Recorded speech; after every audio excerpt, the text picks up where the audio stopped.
Professor, one last sector, a smaller one but quite matunog itong mga nakaraang taon, POGO.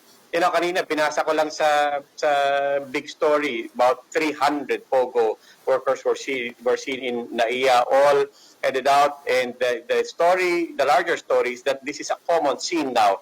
Every day, hundreds of POGO workers exiting the country, obviously specifically headed back to China. Is this the end to the POGO industry? And for that matter, should we even be hanging on? Well, that is already an indication. There is an exodus of POGO workers from the country. And that is sad because a number of our businesses relied on more POGOs coming in. In fact, prices of real estate properties went up because of the POGOs. Consumption went up because of the POGOs.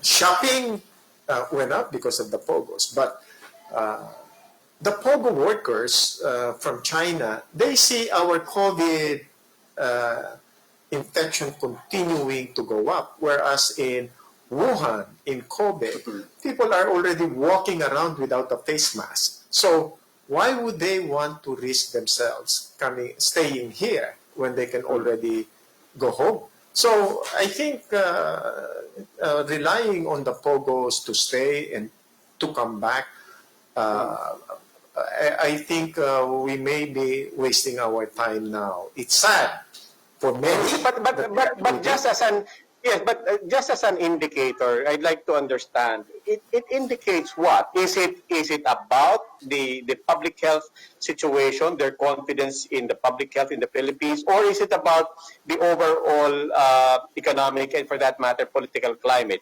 that is so that bears so much on the industry?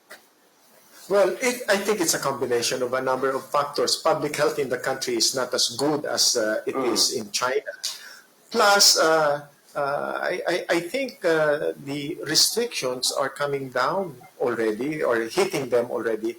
They are here because they cannot operate in China. China.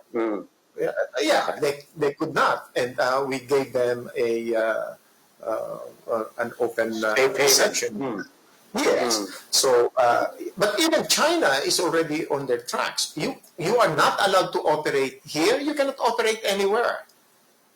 So, no, I think whereas before we used to have hot pandesal, POGO was like a hot pandesal of our past, So let's continue looking for more entrepreneurial activities that will generate jobs locally, that will put our own workers in the forefront, their own expertise, their own capabilities, and circulate the benefits of the economic activities in the country first before we let them out.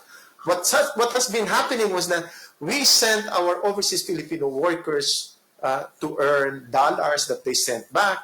However, we imported more than what they sent, and therefore there is a net net exit or net